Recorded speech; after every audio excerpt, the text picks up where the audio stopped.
All right, so my name is Tudor Raykov. I'm the Director of Venture Services at NextFab.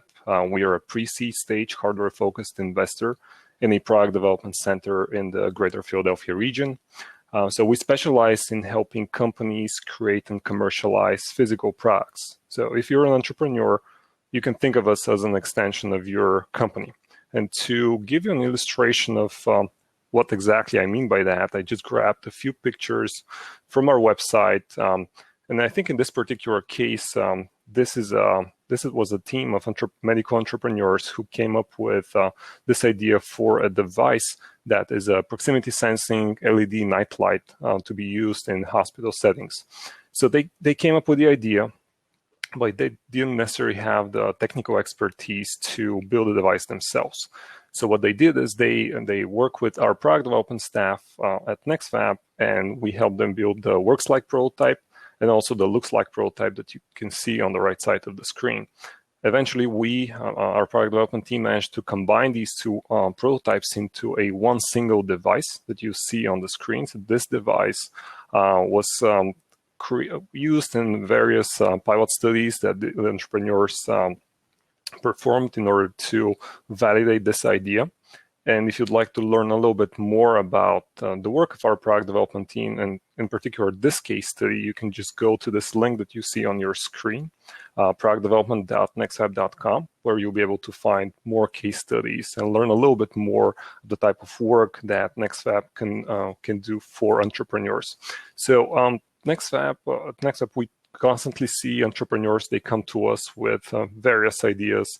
In many cases, these folks, they want to outsource the product development work to somebody like us who has the right experience to do it. And they want to focus on fundraising or also working with customers.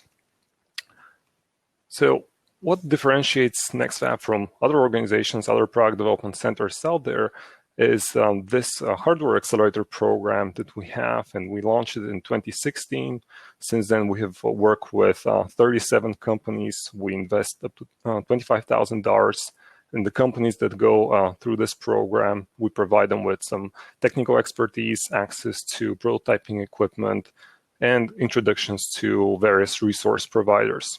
And speaking of resource providers, I just want to acknowledge one resource provider in particular that was super helpful this year. I'm talking about our friends at UPS. These folks did a tremendous amount of work supporting the entrepreneurs in our cohorts and providing them with advice on fulfillment, warehousing, supply chain, and logistics. I really appreciate that kind of support, especially during this very difficult year for many of the early stage companies that we see in our work. And I also want to mention that this was a difficult year for us as well, because as you can imagine, we are a hardware accelerator program, and we want to work with entrepreneurs in person. So this year, obviously, we had to figure out how we can continue to deliver value to early stage entrepreneurs virtually. The good news is that we were very successful in doing so. In the spring, we had another virtual cohort. This is the graduation event for our second virtual cohort. And many of our meetings are now virtual, but the entrepreneurs in these programs can still work with our product development team, and they can get projects done, and they can also get access to the various prototyping tools and equipment that are available at NextFab at all of our locations. So I'm happy to say that many of the entrepreneurs who have graduated from past cohorts did a great job this year. Despite all the problems caused by the pandemic, they were successful in raising capital from investors. For example, Strela, they raised over $3 million in the spring of this year. And our friends at Benfrank Technology Partners in October announced that they invested in 5 early stage companies. And 3 of these companies are actually graduates of our hardware accelerator program as well. And just 2 days ago, Deepwave Digital, another graduate of our program, they raised some funding from this large defense technology company. So we're super happy to see and hear news like this. But today we have gathered so that we can celebrate the companies in our current cohort, and we have very high hopes that these entrepreneurs are going to build very successful companies. They're going to create a lot of new jobs, and they're also going to bring meaningful improvements to the world. Each one of these entrepreneurs that you see on your screen right now, they're going to present for about 8 minutes each, and then they're going to spend a few minutes afterwards answering questions from you, the audience. So the best way to answer to ask these questions is to use the Q&A area in Remo. I'm pretty sure Emily is going to describe how this is going to work. And once we're done with all of the presentations, we're going to transition to the virtual networking space, where all of you will have the opportunity to ask some additional questions and get to know the entrepreneurs a little bit better. And with that, Emily, I would like to invite the first presenter, and this is Ben Sorkin from Flux Marine, to start with the first presentation for tonight. Awesome. Yeah, Todor, thank you so much for that overview. I'm so excited to hear from these companies.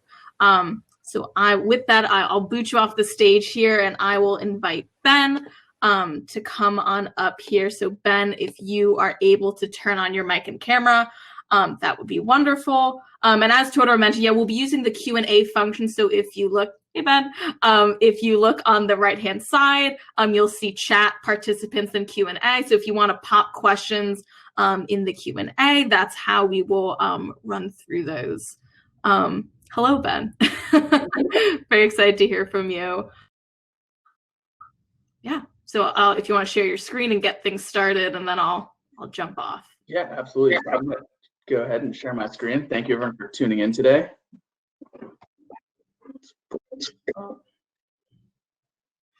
One second here. Application window.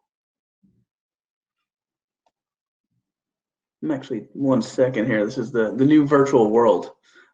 I know. Just the full screen share, and then I'm going to switch over to my PowerPoint. Okay, that sounds good. Is that up for you, Emily, and everyone else?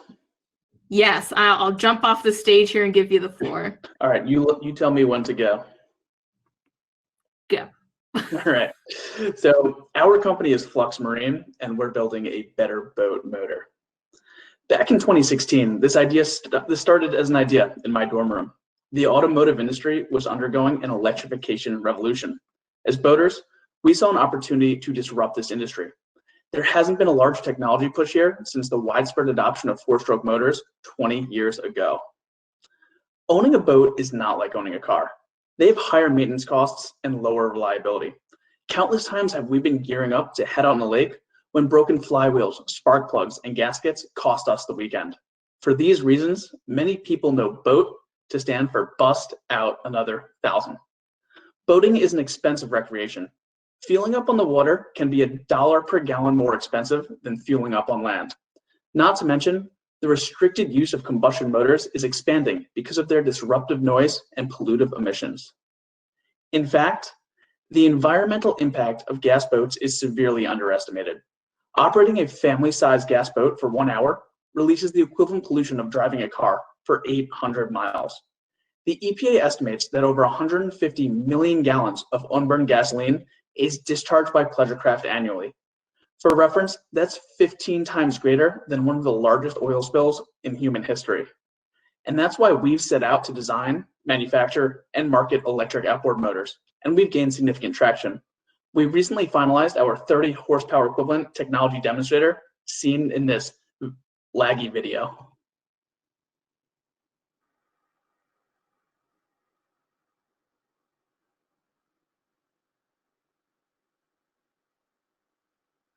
I encourage everyone to check out that video on our website, fluxmarine.com. But this outboard, our prototype, offers better performance metrics to existing gas outboards. We topped out at a speed of 50 miles an hour, and at cruising speed, like in this video, we have the same range as a gas motor. There's not an electric solution in the market today that has met these performance benchmarks. Our 40 horsepower flagship electric outboard and battery pack system will have comparable weight to a gas engine, but twice the acceleration power. Our standardized platform enables us to configure the system down to 15 horsepower or up to over 150 horsepower by increasing the size of our power electronics. Our solution offers zero maintenance for 10 years. Most docks already have power outlets, eliminating the need for complex charging infrastructure. In addition, our motors are practically silent and have zero emissions, bringing boating to the tens of thousands of lakes across the US where operating combustion engines has been restricted because of these drawbacks. We're able to achieve this because we have completely redesigned the outboard from the ground up to fully utilize the advantages of electric power. Our systems are different from the competition because we have optimized our battery pack specifically for the high continuous discharge rate and energy density needed for traveling through water, which is 1,000 times denser than air. Competitors have built their systems around automotive products, which are not designed for marine operation. We're using a synchronous belt power transmission. This gives us higher efficiency, silent operation, and requires zero maintenance. Similar to the purpose of a radiator on your car, boats use impellers to ingest seawater and cool their engines. This creates vulnerabilities such as corrosion and early failure. We actually incorporate heat exchanging elements into this physical structure, resulting in a closed loop cooling system that is effective and requires no maintenance. Now, typically, gas outboards also run their exhaust through the center of the propeller. As a system that does not have exhaust, we're able to eliminate this design and use custom propellers with higher blade to area ratios, meaning longer range and better acceleration. The benefits are measurable. We're eliminating maintenance and winterization costs while bringing a cost-effective, high-performance product to market. Looking at our competitive comparison, there are a handful of companies that have explored the electric market. To summarize, their electric motors use either antiquated technologies, inefficient designs, or power-limiting form factors. Simply put, they offer a solution that underperforms in comparison to gas engines. They have 2/3 the speed, 1/2 the range, but can cost up to 5 times the price. Our solution is the first electric motor that can scale into larger horsepower systems and exceed the performance of commercial gas engines in the market today at an attractive cost of ownership. Selling a system with a battery is like selling a customer lifetime fuel and maintenance upfront. This restructuring of the unit economics allows us to realize a portion of lifetime fuel and scheduled maintenance spend as the manufacturer, in addition to the $11.6 billion global propulsion market opportunity. With our current design, we can target most boats under 25 feet, which accounts for 9 million registered pleasure craft in the US. That initial market includes outboards between 15 and 150 horsepower and can be used in applications including crew team coach boats, lifeboats, fishing, sailing, other recreations, and the military. Centered around the same core technology, we will expand into the 150 to 400 horsepower range, serving yet even more boating applications. In addition, we are creating new markets. There are thousands of waterways across the US where potential customers are untapped because they live near a waterway that bans the use of gas motors. We started as an undergraduate research project at Princeton, where we received funding to develop an early proof of concept. Since then, we've been working nights and weekends to develop the tech and build our business. In October, we competed in the Y Island Challenge, a 24-mile electric boat race where we beat existing commercial electric competitors. In March, we quit our corporate jobs to pursue Flux Marine full-time. After several successful demonstrations, we secured our first paid pilot customer where our motor was used by the coach of the Brown University sailing team. In May, we secured a letter of intent from a leading home manufacturer from the rowing segment to join our beta test and purchase commercial motors on an annual basis. Over the past few months, we've been working with NextFab to refine our business objectives and prepare our product for commercialization. In 2021, we'll begin small batch production, and we expect a full product launch in 2022. We believe we have the team to make that a reality. I studied mechanical and aerospace engineering with a minor in sustainable energy. I worked at Tesla and then launched an electric propulsion division of a marine defense engineering firm. As its director, I led initiatives totaling over $20 million in research funding. Jonathan also studied mechanical and aerospace engineering at Princeton. He's worked on projects with Princeton's Formula Electric race car team and worked in the electric propulsion division of the same defense firm. Dalen studied business administration with concentrations in finance and accounting at Boston University. He previously worked at Manhattan Venture Partners in New York City as an equity research analyst focused on later stage pre-IPO companies. We are also advised by some of the world's leading battery experts and business development specialists. We're excited to enter this new year with brand new facilities and a growing team. We're actively seeking engineering roles and beta customers to be part of our development process. If you want to work on new, exciting technology, or simply want to reserve one of these exciting systems, please reach out. At Flux Marine, we have a desire to make a difference, passion for the environment, and with our knowledge of propulsion systems, we will bring the marine industry on board towards a sustainable energy future. So please join us. Thank you very much.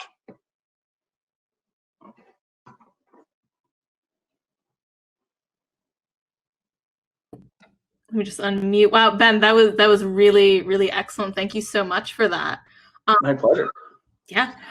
If anyone has any questions, if you could pop those in the Q&A while we're waiting for folks to do that. I know I have a question for you. Fire away.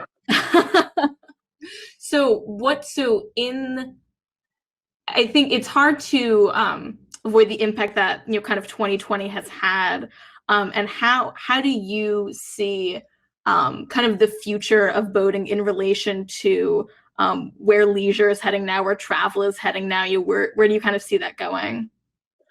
Great question, Emily. And at first, when March rolled around and April rolled around, everything scaled back in every industry.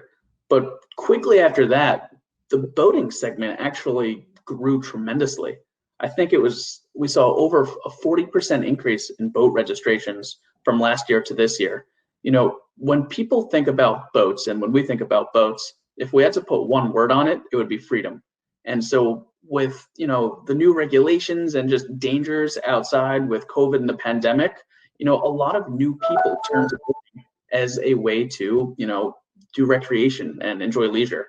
So we're definitely excited about the potential for the boating industry to continue to boom, and we're excited about bringing new people into boating. Yeah, that's awesome. That's great. If there, I know. So Ben will be sticking around to answer any questions at the tables. So I'll let passings over to our next presenter from Neuralert Technologies. So thank you so much, Ben. I'll boot you off the stage here, but thank you so much for that. Thank you, Emily. So now I will bring up Eric from Neuralert Technologies. So Eric, if you are able to turn on your mic and camera, that would be excellent. I'm assuming you can see me? Yes, I can see you and hear you. Okay, give me 1 second to share my screen.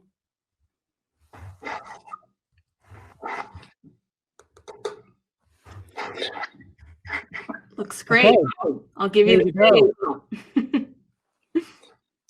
Well, hey, listen, good evening, everyone. Hey, before I do anything else, I just want to say thank you to the folks at NextFab. It's been a really fun, educational, and very rewarding 3-4 months working with them, and I very much appreciate this opportunity provided by them to be able to present Neuralert to you tonight. Neuralert is the first automated stroke detection system designed to improve hospital outcomes.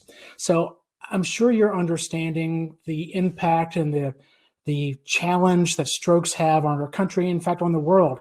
And you probably already know that they are the #1 cause of long-term disability.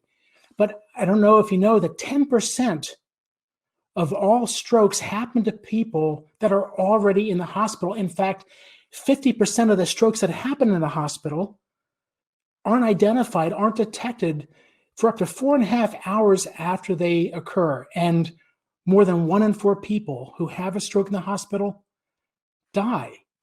So the reasons behind this are pretty straightforward. #1, there are procedures that are being performed in the hospital that greatly increase both the risk but also the severity of a stroke. And #2, patients in the hospital, they're bedbound, they're sedated, and this obscures the visual telltale signs of a stroke. And #3, staff who is charged with doing post-surgical neurological checks aren't able to do that in a consistent and timely manner. So what does this mean?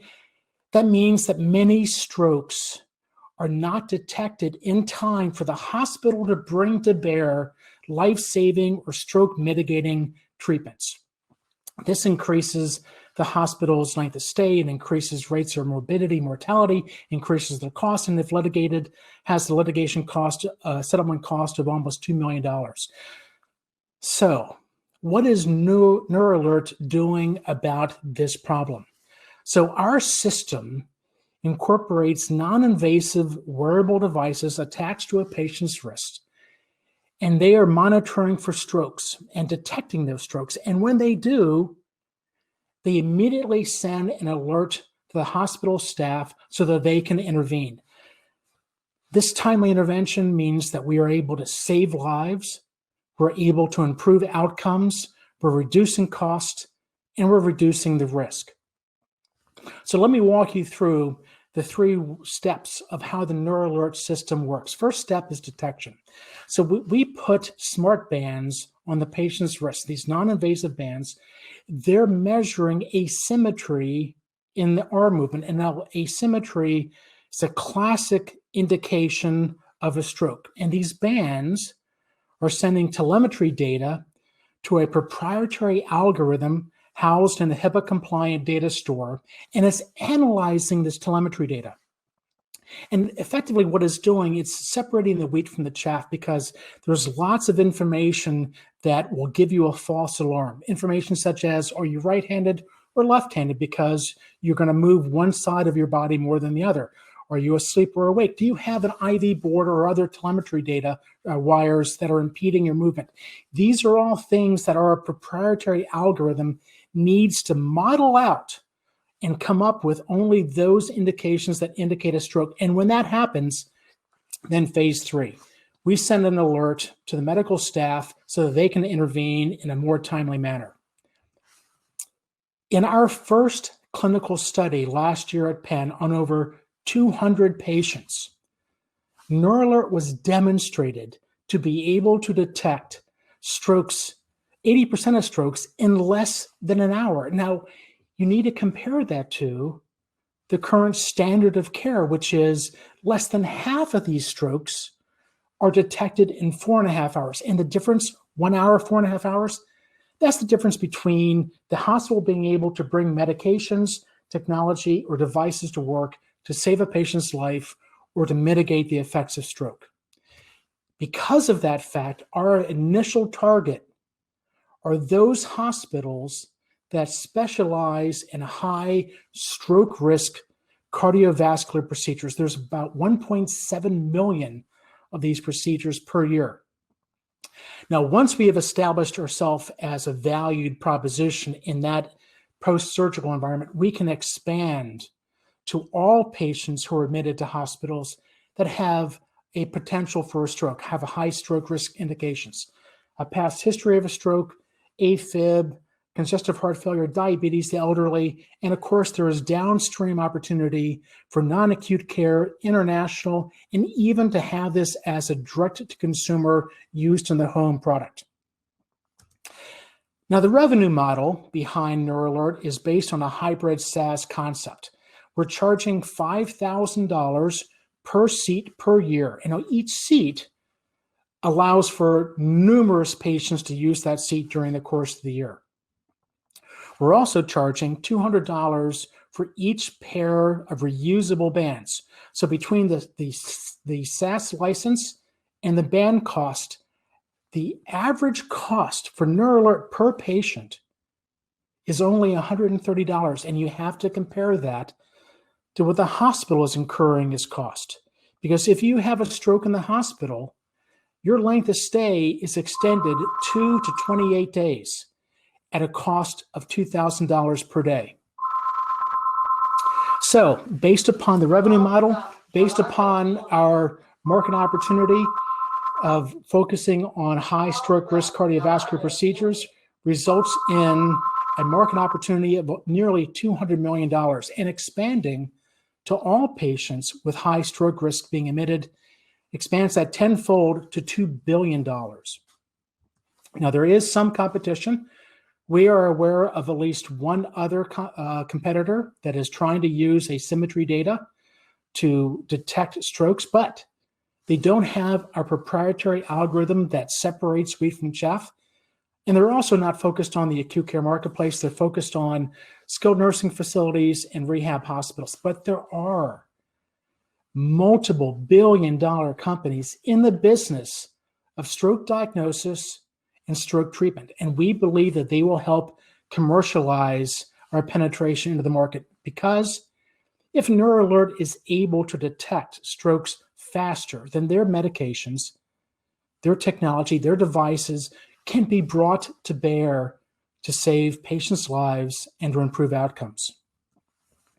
So I mentioned we completed our first clinical study at Penn last year. We're about to start our second clinical study at Penn, and we're going to be doing several things. We're going to be testing a prototype, actually developed by NextFab, of a purpose-built wearable wristband. We are going to be doing some additional back-end software development, but most importantly, we're going to be gathering the clinical evidence necessary for us to approach the FDA for product evaluation and product clearance. And once that happens, then we'll be able to build and manufacture an inventory of bands. We'll be able to hire staff to be able to target the top 200 medical centers by volume who specialize in these high stroke risk cardiovascular procedures. The Neuralert team, very experienced. Dr. Messe, one of the co-founders, neurosurgeon at University of Pennsylvania Medical Center, specializing in stroke diagnosis and treatment. Jim Weimer, who is the father of this proprietary algorithm, PhD in biomedical engineering and science. Deb Anson, our CTO, is experienced developer of multiple FDA-approved wearable devices. And personally, I'm a serial startup guy. This is my 7th startup company. And I've been able to have 5 of my previous companies sell for an exit value of close to $500 million. So folks, we have a big problem, and there isn't a viable solution to address the stroke problem today. Neuralert is innovative, unique technology that has been proven to be viable to detect strokes and stroke symptoms. We have a significant multi-billion-dollar opportunity just in the acute care marketplace. The competitive landscape is very positive, limited competition, but multiple potential partners or future acquirers.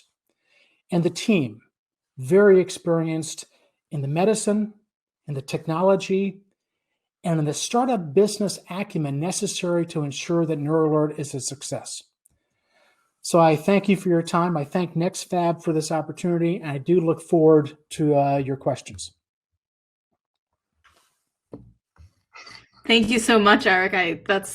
I'm always so blown away, especially I know very little about science, so it's always very impressive to hear about these very innovative science technologies. While I'll give folks a few moments if they want to pop anything in the Q&A. I know that you'll be hosting a table later to chat with folks. But while we're waiting, I do have a question, and I'll keep these coming for anyone who wants them. I'm curious about kind of the future of using this similar technology for other neurological conditions, if that's possible, if you are aiming for that or just kind of focusing on stroke. Yeah, and Emily, it's a very interesting point because there are like multiple applications of this technology. First and foremost, we're laser focused on strokes. I mean, that is our passion, that's our background, that's how the algorithm has been modeled. But things such as fall potential, being able to detect or measure a patient's mobility, gait, process, great indication of a fall.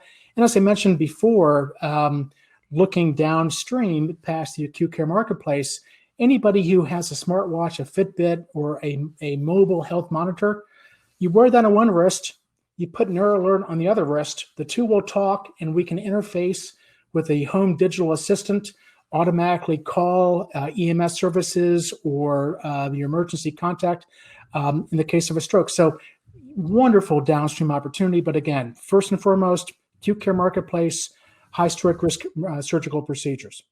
Gotcha. Thank you for that. And I also see a question in the chat Wondering how the device is connected. So is it Wi-Fi? Is it cellular? Kind of how does that work? Well, so the devices are connected to one another via Bluetooth. And by the way, if one device dies or has a problem, you can just put another device on, they automatically connect. But the two devices connect via Wi-Fi to the hospital network, and from the Wi-Fi into our AWS cloud and the proprietary algorithm. Gotcha. Thank you for that. Any other questions? If not, I'll bump you off the stage here, and folks can chat with you more at the tables. But thank you so much for that really wonderful presentation. Thanks, everybody. Yeah, absolutely. So now I will bring to the stage Casey with Hubley Surgical. Casey, if you are able to turn on your mic and camera, that'd be wonderful. Hello. Awesome. Hi, Casey. Hey, how are you? I'm doing well. I can see and hear you. Fantastic. I just shared my screen. Looks great. I'll give you the stage here. Thank you. All right. So good afternoon, everyone. I'm Casey Grage. I'm the CEO of Hubley Surgical, and we are a medical drilling company saving lives through reducing complications of drilling holes through the skull. And so basically what we're doing is we're fixing the failure rate of the most common neurosurgery, which is drilling holes through the skull. Now, when I say we, I'm referring to my co-founder, Dr. Amit Air. He is a neurosurgeon at Stanford Hospital and previously worked at Northwestern. He's also a Kellogg MBA recipient and a multi-time neurosurgical device founder. Tyler on this call is my technical co-founder. He has over 10 years of experience in medical device product development, spanning class 1, 2, and 3 products. And he's worked primarily at very early stage startups, spearheading their R&D and thereby holding over 20 patents. Now, Mark is my long-term mentor as well as Tyler's. Mark is a longtime medical device engineer and professor in the Chicagoland area. Nikhil is also a neurosurgeon, and he is Amit's protege. And then I myself am obsessed with all things neurohealth. I volunteered at Georgetown Stroke Clinic about 10 years ago, and from there pursued neuroscience academia, then went on to neurobioengineering. Began this company once I met my team at Northwestern a few years ago. So the most common neurosurgery is the skull puncture, or drilling holes through the skull, for which failure means stroke, hemorrhage, brain infection, or death. And the skull puncture fails 20% of the time, not least in part because skull puncture today relies on this freehand, manually cranked drill devoid of any safety features. Now, this drill is the only option for bedside or emergency use. That's when the procedure is used outside of the operating room. And when the procedure is performed in the OR, surgeons use wired-to-the-wall versions that still lack really basic safety features. And it's not unique. This antiquity is what the field of bedside surgery looks like. So this means that the procedure today can fail due to misguided drilling, accidentally drilling past the skull and into the brain, and through catheter misplacement. So Hubley's first product is a drilling system to replace this hand crank drill with a safe, easier to use option. It includes automated plunge prevention so that the drill bit retracts upon breaking through the skull to prevent accidental drilling into the brain. And today, surgeons poke an average of 3 holes into the brain to place a catheter, whereas Hubley's catheter guidance could reduce that average to just 1 hole. We also include drilling guidance and battery power for ease of use for this. Now, our product development has taken quite a journey from a very basic 3D printed conical structure and guide hub to what you see on the left to what you see on the right. So the photos on the right show the drill that's on all of our marketing materials and our website. It is a fully operational prototype, but it costs about $10,000 to make. So during NextFab, we've already brought our COGS down to $2,000. And with the help of NextFab, we're now exploring an electric model version of our plunge prevention mechanism, lower our COGS to more like $400.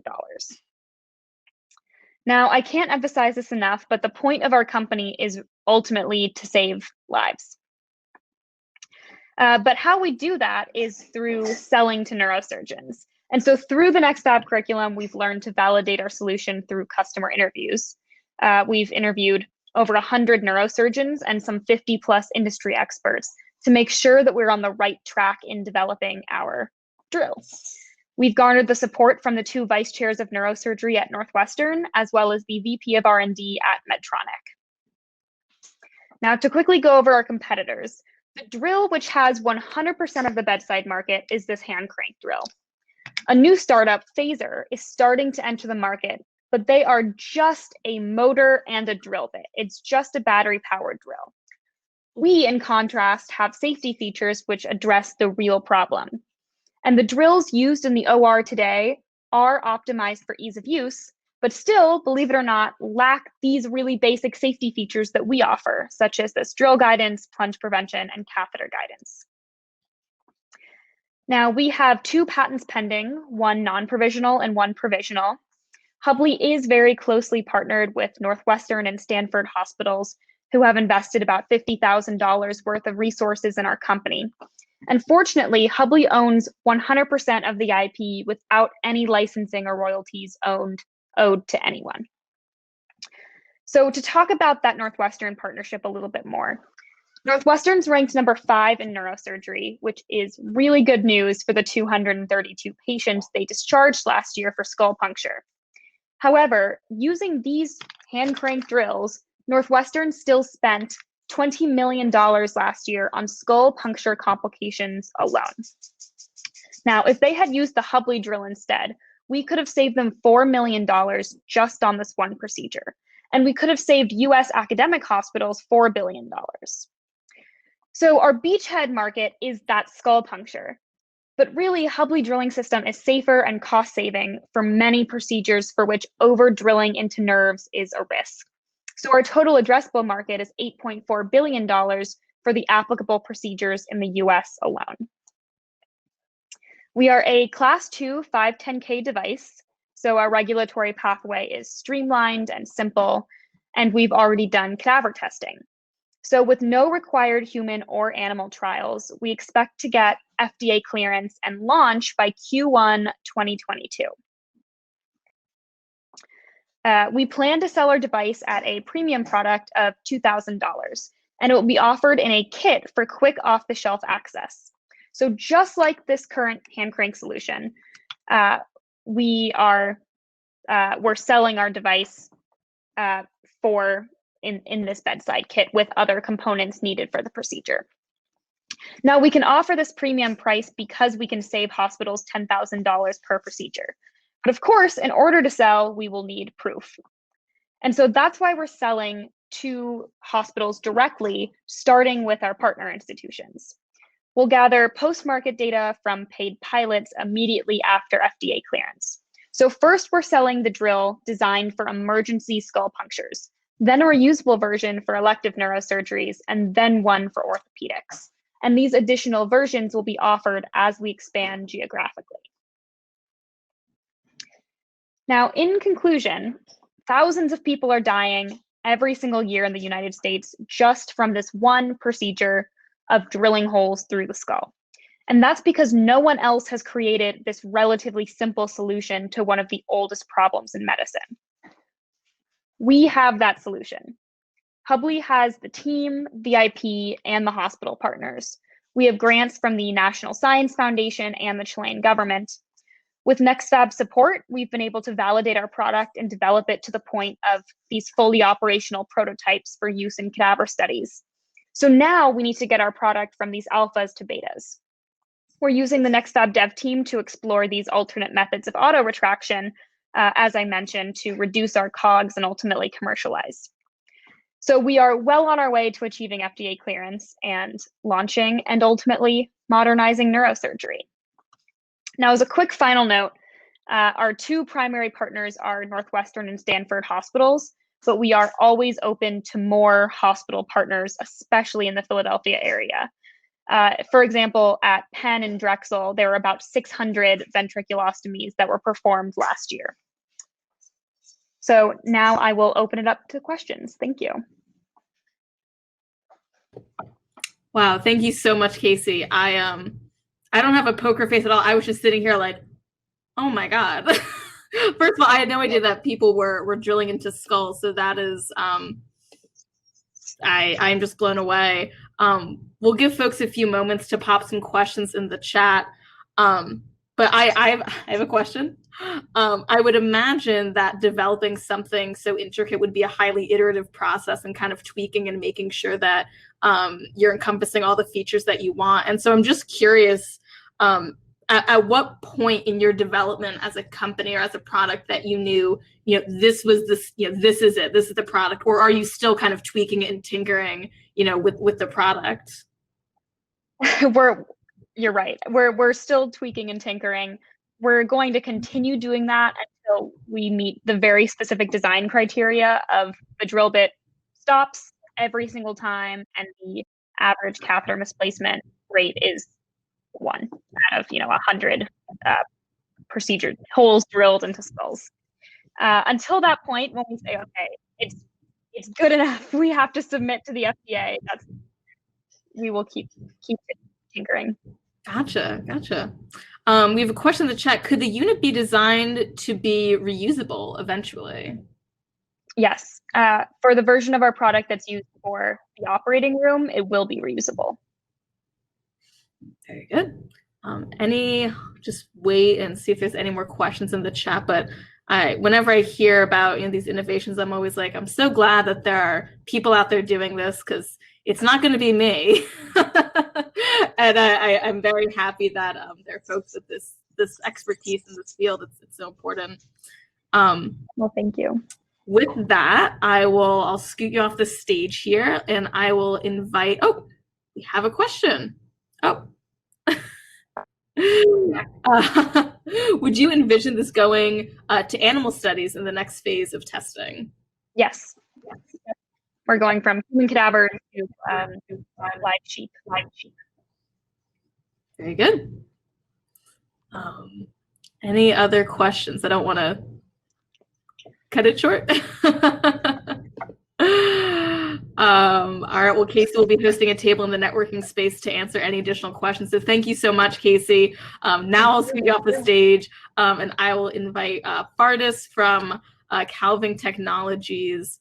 So Fardis, if you are able to turn on your camera and microphone and join me the center stage here, that would be excellent.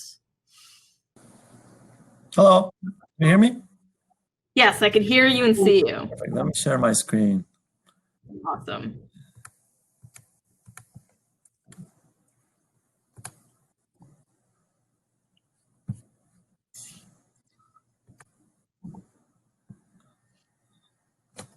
Right.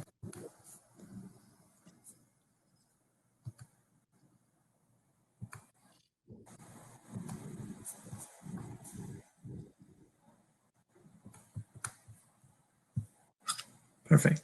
All right. Let me know if you can see my presentation. Awesome. Looks good. I'll give you the stage. All right. Good to go? Yes.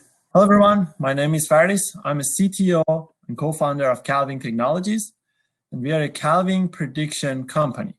But before jumping into the company, where we are, what we are trying to achieve, I want to talk a little about the history. So our founder and CEO, alongside our co-founder and CEO, they both grew up in a small farming family. So they grew up helping their family managing their cattle, especially during the calving season. So they know firsthand how hard it is to keep an eye on your cattle during calving season, because you want to be present during the calving in case there is a complication. So fast forward, we did some research. According to USDA, about 10% of calves die from calving difficulties each year. And as you know, US has the biggest beef market in the world. So that 10% becomes $1 billion in loss. And that's where we come from. We are trying to save calves that die from complications. All right. Before I talk about how we are trying to solve that problem, I want to talk about how farmers currently manage their cattle. So currently, farmers manually check their cattle 2-3 times per day during the calving season. And most of them, the majority of the farmers, they use paper record. They just write down their observation, what they see about the cows, and when they're going to come back and check on the pregnant cow. The most progressive farmers, as we call them, they use Excel. That's the most advanced method they're currently using. And unfortunately, there is no industry standard system. There is no regulation there. There are some apps out there, but there are only general herd management apps, but farmers not that eager to use them. So how are we gonna solve that solution? So what we are offering is a wearable device accompanied with AI to predict calving, to help farmers save cattle and increase their profits. And also they can have some free time. So how does it work? There've been a lot of research done on the behavior of pregnant cows. So we know when the cow gets closer to the birth, they move away from the herd. They try to find a safe space for the calves. The same behavior has been observed in wild animals. Another thing is a decrease in activity level. So they start moving around, they lay down, they stand up, they're uncomfortable. So they just move around because they're uncomfortable as they get close to the birth.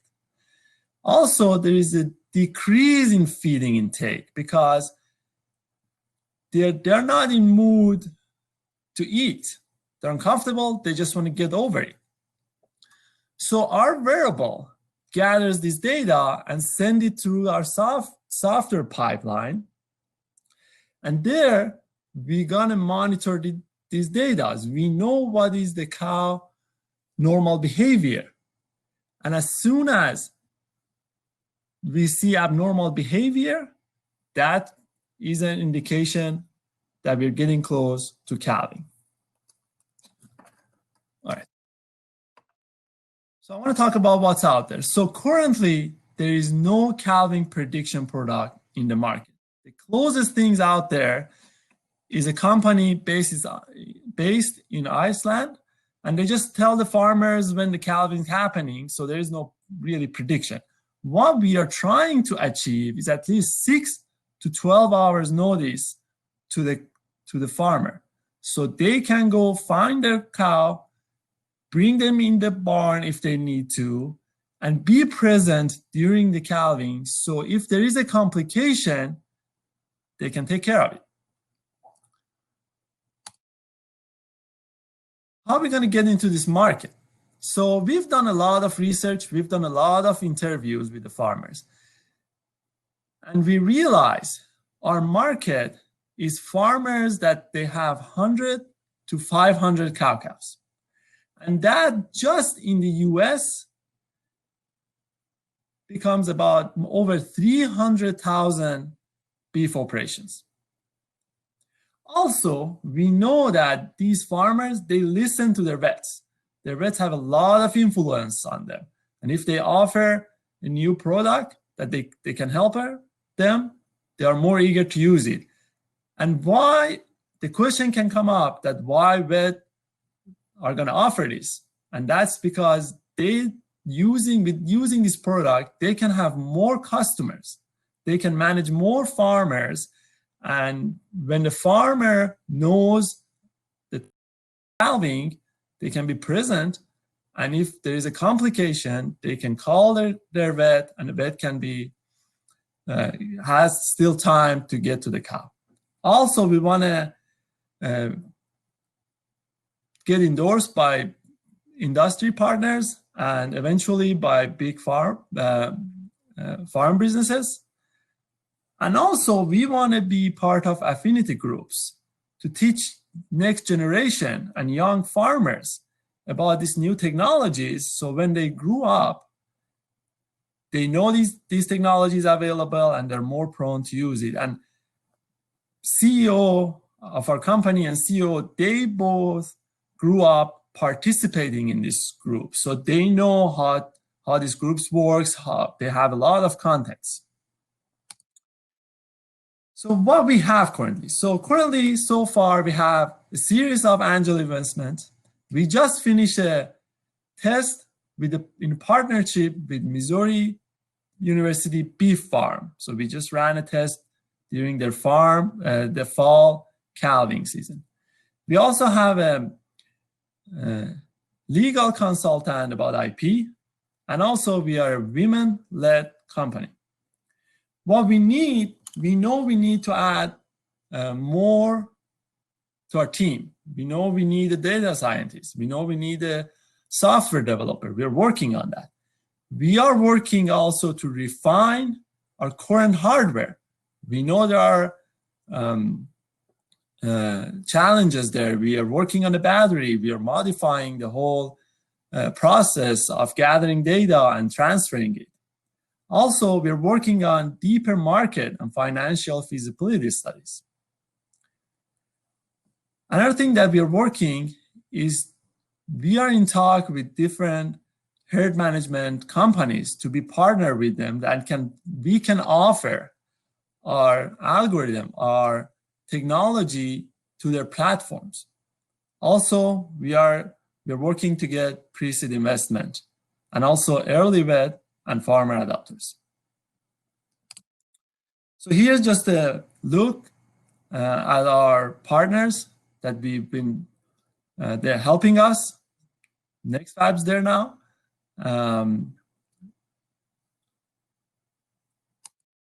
Here's our team. So Libby Martin, she's the CEO and founder of the company. She's almost a vet. She's a third-year student, and she's going to be a vet very soon. We have Paula Hodges. She's the CEO and co-founder of the company. She has her MBA. She has a lot of experience in startups. She started a couple of them. She has a lot of experience in fundraising, writing grants. And I am the technical part of the team. I have the PhD in mechanical engineering. I have a lot of experience in product development.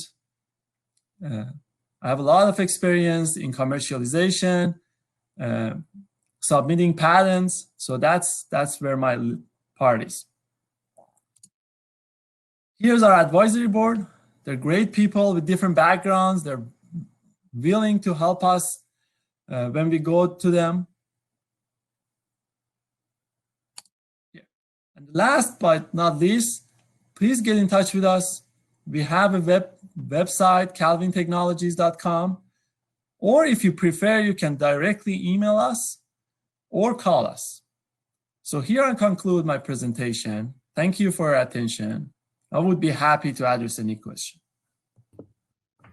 Wow, thank you so much. That was really great. I find that I always learn about new problems I didn't know existed in the world, and I'm like, someone should solve that. So I'm glad people are. We have a question in the Q&A that says, do you have any IP that would prevent another IoT cow monitoring solution from adding this feature into their product? We are working, currently we do not have an IP, but we are working to submit an IP. Gotcha. Any other questions, folks can feel free to put in that Q&A function. Yeah. And please visit us after this presentation in our table. We'll be there to present more details if you have any questions. We have a lot of details on the business model, on the pricing and everything. Awesome, awesome. Well, I'm sure folks will be connecting with you at the table. Oh, we have another question. Which are the behaviors or vitals of the cow that indicate impending calving?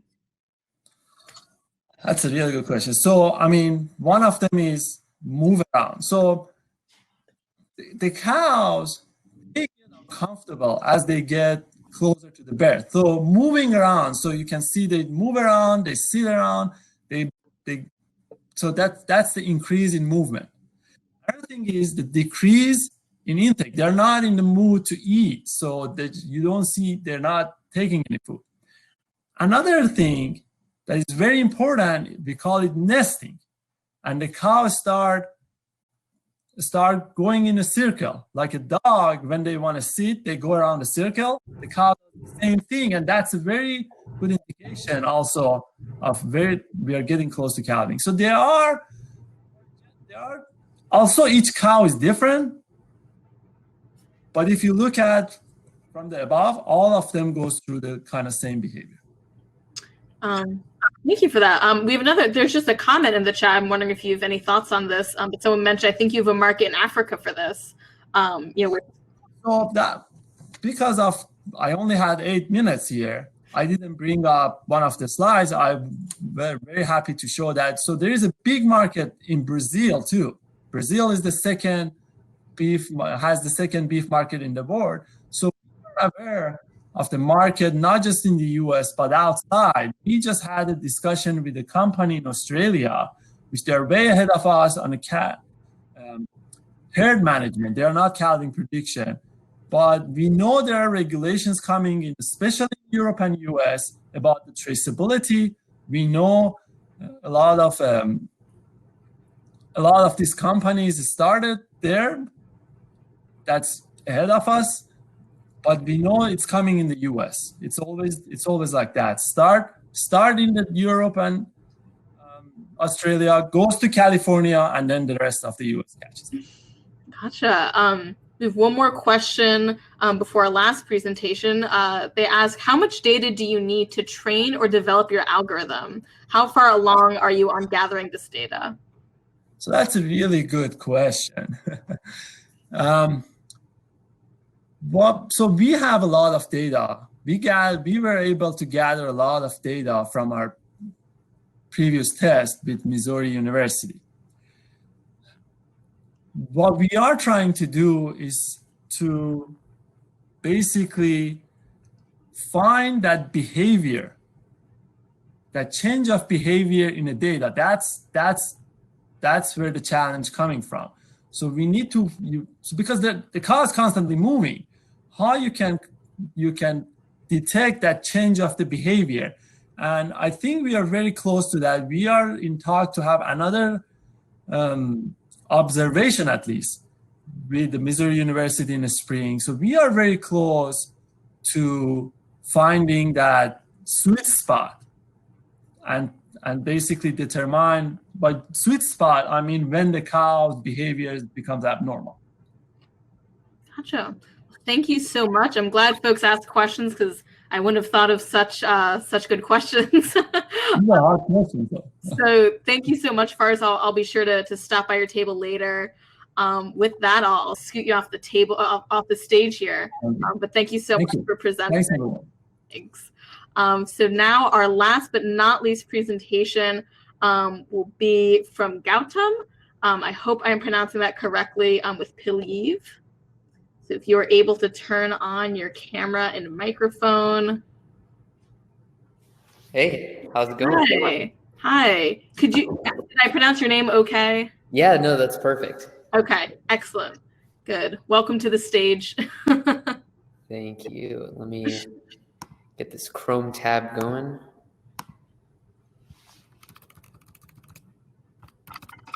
Oh, boy. Give away the secrets. Yeah. All right, I'll give you the stage here. Okay. Hi, everyone. Thank you again for coming to this. Yeah, just like Eric, I definitely want to just take some time and thank everyone at NextFab and everyone that's on this call right now.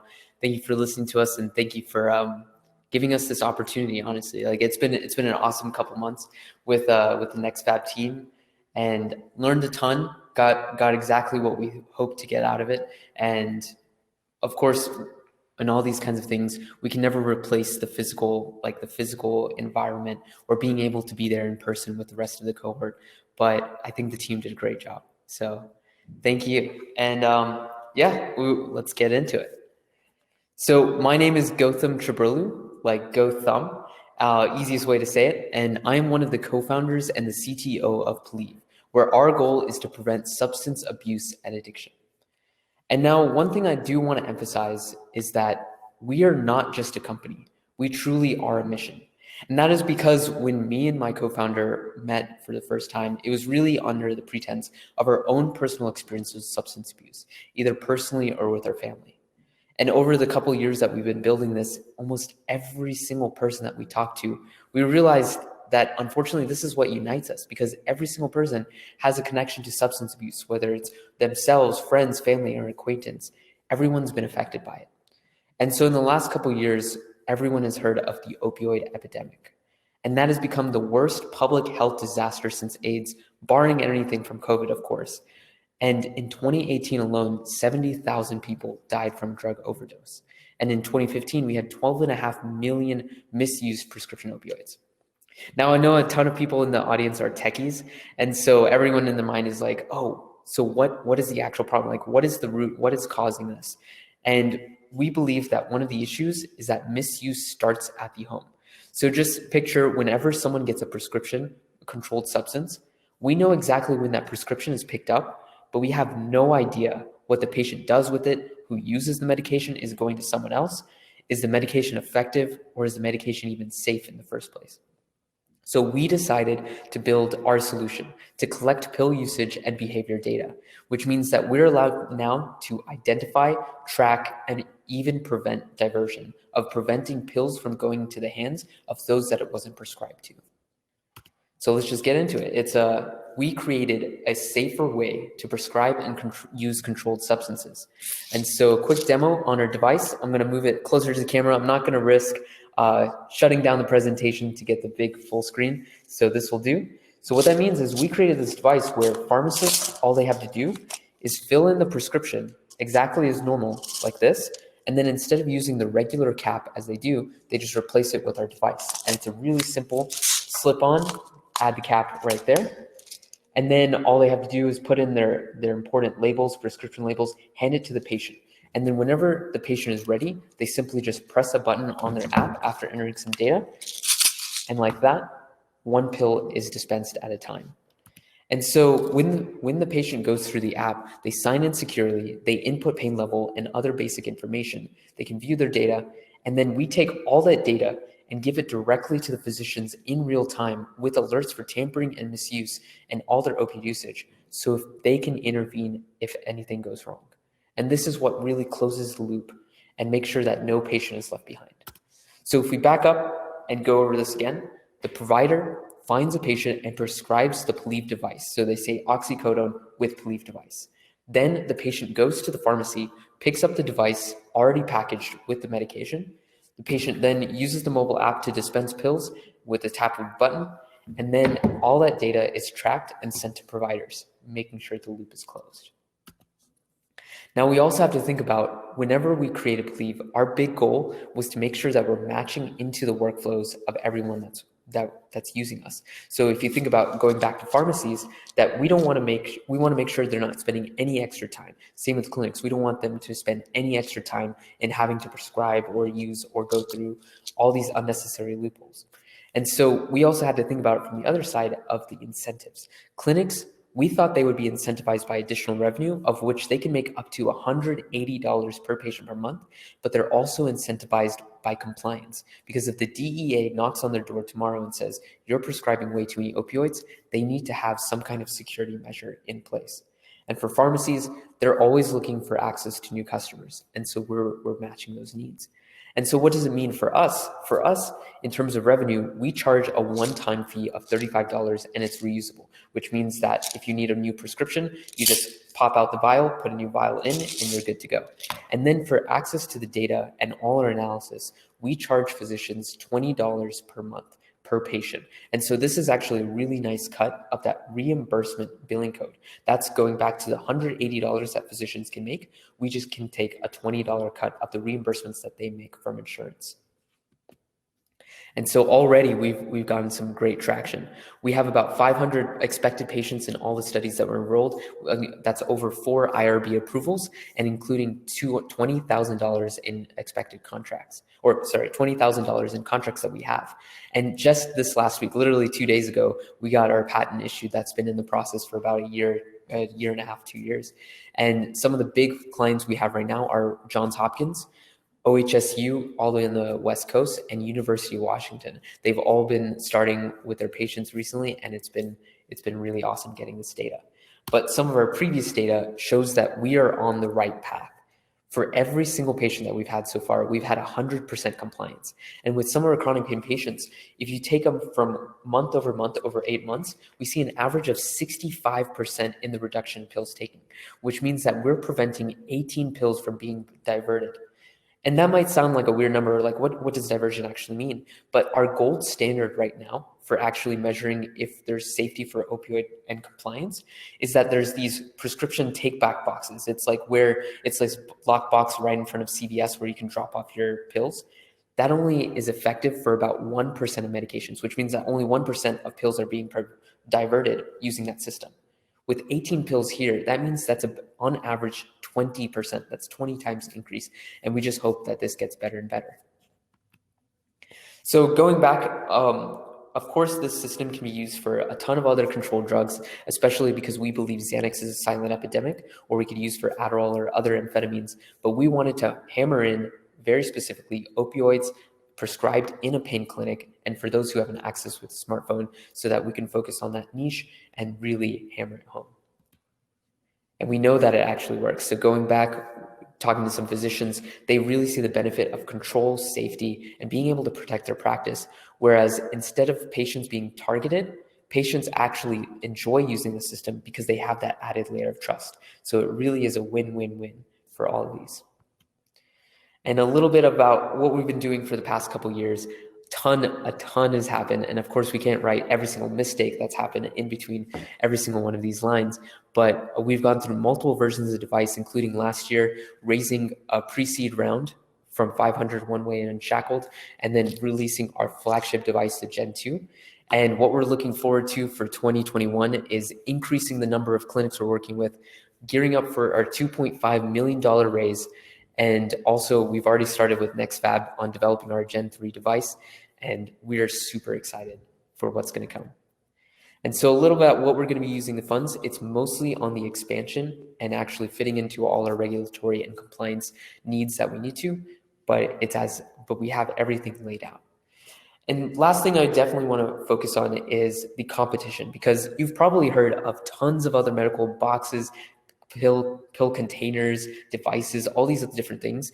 We wanted to isolate a couple that we might be more direct competitors, and we want to emphasize the difference between prevention and adherence, because a lot of these are tackling medication adherence, which is when you're trying to get someone to take more medication, like someone's prescribed heart medication. And we're on the opposite side of we're getting people to take fewer pills. And so that's why we have to design it in a very specific way. But then we also believe that we are the most accessible because we made sure that this is fitting into all the workflows of all our stakeholders, but then also cheap enough that it actually has a rate of return that actually makes sense in the healthcare sphere. And we believe that we are the only solution out there right now that can actually solve that. And a little bit about our Pillevers. My co-founder, CEO, Yusuf, he's communications, entrepreneurship experience. Here's a beardless Gotham, also some entrepreneurship experience, and both of us are Forbes 30 under 30. And we also have Colin O'Neill, who's on this call as well. He's a registered pharmacist, has tons of experience in the field, and knows his way around his business. And then we also have a superstar engineer, Ashwin. And rounding it out, we also have a ton of clinical members on the team, Dr. Young, Zeltzer, Dr. Lee, and Dr. Setnick. All of these are amazing advisors, and they really push us in the right direction, whether it's pharma, whether it's in the clinic, whether it's being in charge of UCLA's pain program for pediatrics. It's all well-rounded. And so I'll leave it there. Thank you again for listening, and thank you again to the NextFab team for giving us this opportunity, or really working with us over the past couple months. It's been a great ride. Awesome. Wow. Thank you so much for that. I learned so much with each of these presentations, and it's such a unique process for each of you. So it's always interesting to see how that develops. I'll give folks a few moments if they want to toss any questions in the chat or in the Q&A. We can address those. I know I have questions, but I'll see if anyone else does first. But that was a really wonderful presentation. Thank you. So one of the questions we have is, how do you detect tampering with the product? Great question. So if someone is trying to break in, we have a little alert, so you can see that red light kind of faintly. That means that someone's opened up the bottle and someone's trying to break it. And another thing is, we always get the question if someone just takes a hammer and breaks it open. Of course, someone can do that, and we're not trying to be a lockbox. And so if someone does that, that's already a major data point for us that something's wrong. Thank you. Another question, could you please describe who you sell the devices to, pharmacies, pain clinics, customers, etc.? Great question. So it is, we have a different model for clinical settings as well as university settings. So the studies that we're working with, we sell it directly to the study, whoever the PI is, and then they take care of it, because in a private pain clinic, we have to get everyone on board. So we actually sell it for a lower charge to the pharmacy, and the pharmacy is able to upcharge it. So then they make a little cut whenever they sell the device.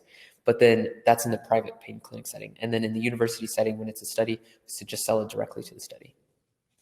Gotcha. Thank you so much. I'm sure folks will be asking you some more questions at the networking space. If there's any other questions, wait a minute. But if not, we greatly appreciate that presentation, and I'll be sure to connect with you in the networking space. So thank you so much. Yeah. So you have stage here, and thank you again. And I will bring Todor onto the stage to speak a bit more about the NextFab program, which I'm very excited to hear more about. So Todor, if you could turn on your camera and mic. Awesome. Can you hear me now? Yes. Great.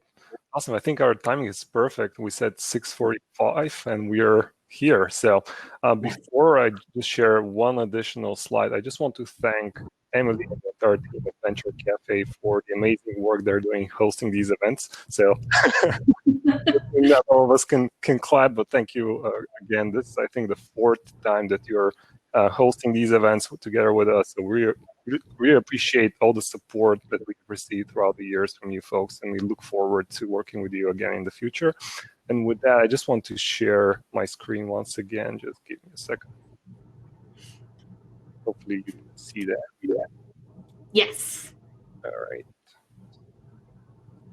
So I just, again, want to thank everyone for joining us today, and also for showing your support for these entrepreneurs. They're graduating today, but we're going to continue to work with them for many years to come.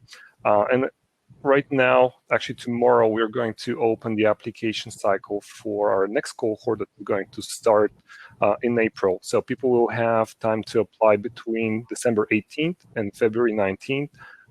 If there is anybody in this audience who might benefit from our services, I definitely encourage you to visit this link that you see on your screen, contact us, and we would love to discuss with you and see whether we can actually add value to your companies.